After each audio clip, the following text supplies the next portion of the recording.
Hey guys, welcome back to Dizzle in Motion, and interrupted my happy Sunday chilling out at the house to bring you some breaking news on tariffs. And it seems that the EU has just struck a deal with Trump over what's going to be the new tariff set of rules. And it doesn't just apply to automotive, it applies to aircraft, chemicals, a bunch of other stuff as well. But let's get into it.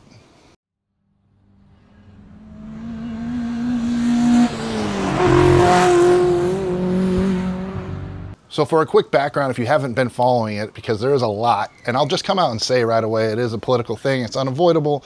My opinion on the whole tariff stuff is it's probably the dumbest stuff that Trump's done his whole administration. It's a huge gamble, because at the end of the day, if people don't bring that production capability here, it's a net loss, and you can't do it overnight. So you're going to suffer for years before you make up for it on the other side. I'm no economist, but trust me, if you just look at the dollars and cents and economics of it, you could pretty much figure it out as a high school kid what's going on here. And it's overall, I don't agree with it. If it works, great, but I don't see it happening. Anyways, that's my little side note. But basically, there's been a looming shutdown of, and I don't mean shutdown, what I mean is deadline really, where if by August 1st, if the EU didn't come around with a new set of deals for the tariffs, Trump was gonna jack everything to just like 30%, call it good. It's been at 25, he was gonna go to 30 and then threaten to go even higher. Historically, these rates have been like 2 to 3% for context, all right? So we've already 10x'd before he asked for more. So they went back and forth. I'll go through the details of the deal here, but there is a deal in place now where the EU, there's just going to be a 15% flat tariff when it comes to the automotive stuff, all right? So yeah, at the end of the day, we're looking at 15% now. They had talked about 27.5%, 30%, more if you don't eat your medicine, per Daddy Trump. So there is a collective sigh of relief that there is some at least manageable percentage in place now. But again, we went from 2.5 to even 15% now.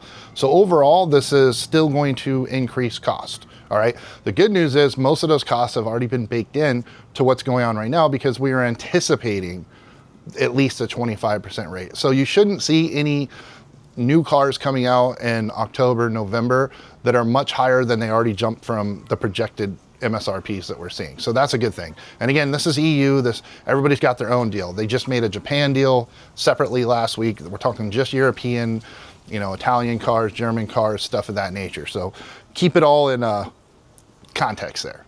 So, and part of the deal of going from 25% down to 15%, EU had to make some guarantees back to Trump so that he can say, hey, look at all this business and money I made us.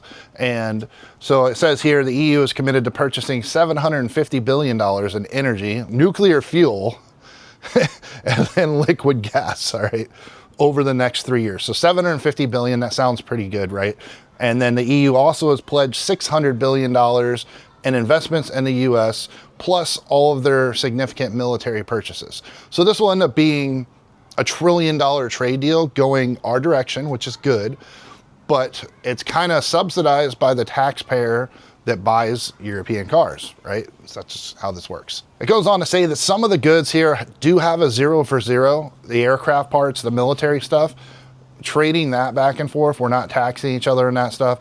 Certain chemicals, semiconductors, agricultural goods, obviously automotives are not part of that. What's interesting is pharmaceuticals and spirits, meaning alcohol, they haven't solved that yet. So they're gonna do that in a separate thing right now. So aircraft stuff, Airbus, Boeing, any parts they need, machining, stuff of that nature, it's gonna be 0 for 0 cost. But the irony to that is, as a consumer, we don't really see that, right? Airlines buy aircraft, military buys aircraft, it's already baked in. You're not gonna see a price difference that they're saving any money there. And again, before it was like 2 or 3%. So those came down 2%. Cool, it's a win, but just going through everything that's covered here. So some of the reactions here on Sunday are the German exporters are still saying that the 15% is gonna kill their business. They're not happy about it pretty much whatsoever. The EU leadership has emphasized avoiding the escalating conflict. Basically, the US is saying we made the EU our bitch, and the EU people are actually pissed off about that for bowing down to the threats. So they're like, they are ready to go all the way with it. I mean, nobody wins in that scenario. It's kind of the dumbest made up pissing contest in history, if you ask me, but that's all it is. So it still has to be ratified by the EU Parliament, but it's pretty much been guaranteed that that's going to be a rubber stamp occasion here this week.